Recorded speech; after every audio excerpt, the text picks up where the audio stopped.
Olá, meus irmãos, a paz do Senhor Jesus Cristo. Estamos nós aqui para mais um momento de reflexão da palavra de Deus.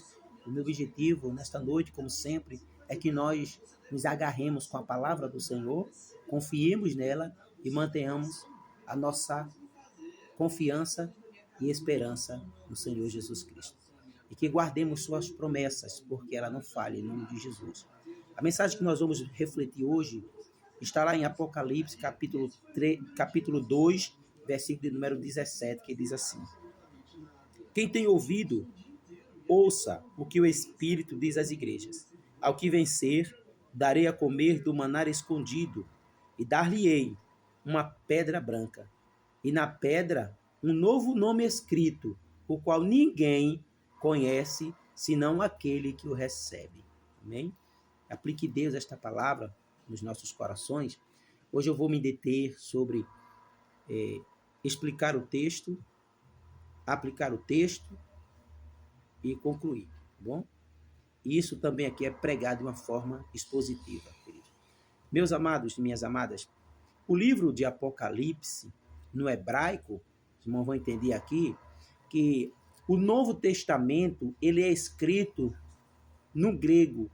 É claro que é o grego koiné, é um grego de fácil interpretação, de uma fácil compreensão.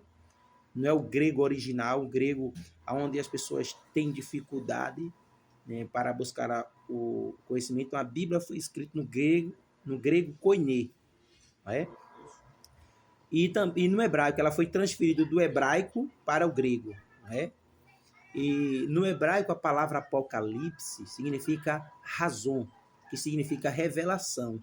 E no grego é apocalipse, que também significa revelação. Ambas as palavras têm a mesma conotação, né? De revelar, de mostrar, de fazer conhecido aquilo que por ninguém teria condição ou capacidade de trazer ao conhecimento das pessoas aquilo que estava oculto da nossa mente, dos nossos corações. Teria que ser unicamente, exclusivamente o próprio Deus e o Espírito Santo sobre a mente dos apóstolos, né? Então, tem essa função de revelar. Apocalipse, ela é um livro profético e um livro alegórico, onde nós vamos trazer muitas passagens bíblicas, onde vai trazer muitas imagens, muitas figuras, né? E para que a gente compreenda, né? E também mensagens figurativas para a gente interpretá-las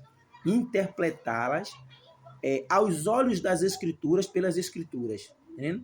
A interpretação mais fiel da palavra de Deus é a palavra explicada pela palavra. É onde a Bíblia explicando pela Bíblia mesmo, né? Como, irmão? Lendo, meditando a palavra do Senhor. Onde um livro, ele vai trazendo a junção com o outro. Um vai trazendo a explicação do outro. O Antigo Testamento com o Novo Testamento. E existem muitas ocasiões que nós precisaremos de um dicionário bíblico, de um comentário bíblico, de livros de teologias, né? Nós precisaremos, claro, precisamente das Sagradas Escrituras. Os livros, entre mais, para a gente aguçar mais nossas mentes, abrir mais nossa mente, o nosso intelecto, nossa mente, nossa psique, para a gente compreender de uma forma toda a palavra do Senhor. Mas a Bíblia se explica-se pela Bíblia, entendeu? Então, a Bíblia é profética, a Bíblia ela é figurativa e ela também é cheia de alegoria. Mas onde nós vamos entendê-la? Observando as Sagradas Escrituras. E a gente vamos compreender. Esse texto aqui é uma promessa de Deus para a vida da igreja, para cada um dos nossos corações. Como vamos explicar esse texto aqui? Esse texto foi trazido lá no século I, no ano de 86, pelo apóstolo João.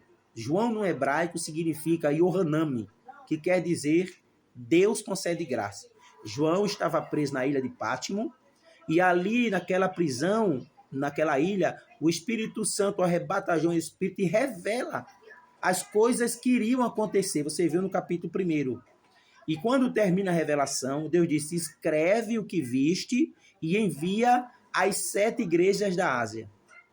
E entre elas, que foi mais assistida, foi a Éfeso, e de lá foi distribuída aos pastores das igrejas para reforçar, fortalecer e nutrir aqueles irmãos para se resguardar e se firmar na palavra do Senhor e guardar a sua fé em Cristo Jesus.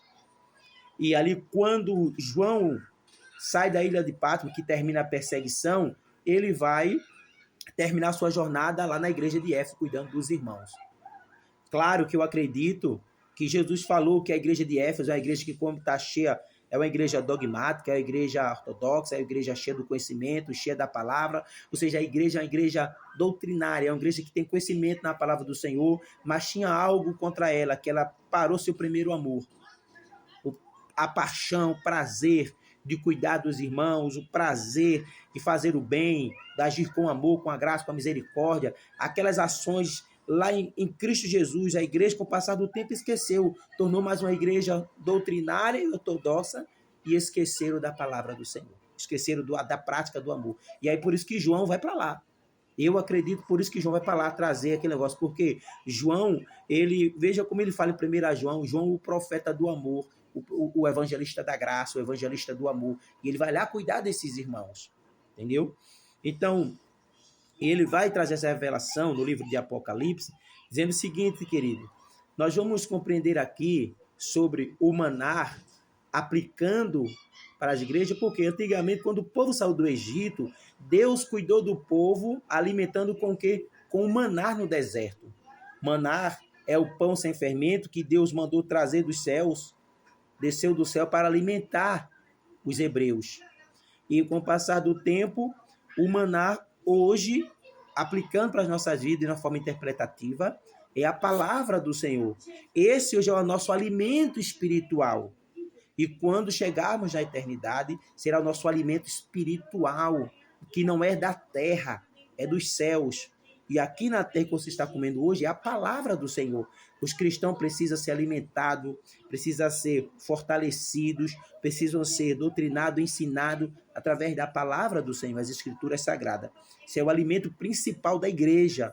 É a ferramenta principal dos pastores, é a nossa ferramenta principal de pregar, de ensinar, de redarguir, de corrigir, de instruir dentro da palavra do Senhor cada uma das nossas vidas e os nossos irmãos.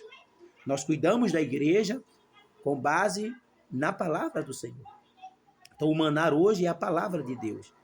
Ele profetiza também que nós vamos receber uma pedra branca. A gente vai entender o seguinte aqui, irmãos. É que no dia do julgamento, quando Roma ia julgar o povo, havia o juiz e havia o réu. Esses homens que estavam sendo julgados, eles tinham duas coisas. Eles recebiam uma pedra preta e uma pedra branca. Aí na pedra estava escrito os nomes e estavam escrito a condenação, os seus crimes, né? Os seus crimes. Se ele recebesse uma pedra preta, era uma condenação que ele recebia e o crime estava ali. Então eles eram condenados e castigados. Aqueles homens que eram absorvidos, ele recebia uma pedra branca com seu nome escrito. Entendeu? E o crime dizendo o qual ele foi absorvido. Já quando Cristo ele faz essa promessa para a igreja e para aqueles que entregam a sua vida a Jesus, ele diz que ele nos dará uma pedra branca e só com seu nome escrito nela, e só eles saberiam. E o mais interessante e maravilhoso é que não terá o nome dos crimes cometidos. Sabe por quê? É porque Cristo Jesus nos absorveu e tomou o nosso lugar lá na cruz do Calvário. Então nós não cometemos mais crime algum, fomos absorvidos, inocentados pelo Senhor Jesus Cristo. Como ele já disse em Colossenses 2, 14 e 15, que a cédula que estava proposta foi rasgado. Cristo cravou lá na cruz do Calvário. Então a gente recebe esse nome, né? Um nome especial, um nome secreto, um nome só para a gente. Então, esse nome significa uma nova vida, uma nova identidade com o Senhor Jesus Cristo. Nós já recebemos aqui uma, e lá nos céus nós vamos receber outra. Ao que vencer, aquele que perseverar, aquele que lutar, aquele que for até o fim, será vitoriosos. E Paulo diz que nós somos mais do que vitoriosos, tá bom? Que Deus continue nos ajudando, nos ensinando, nos protegendo, nos firmamos na sua palavra, amém? Que Deus abençoe.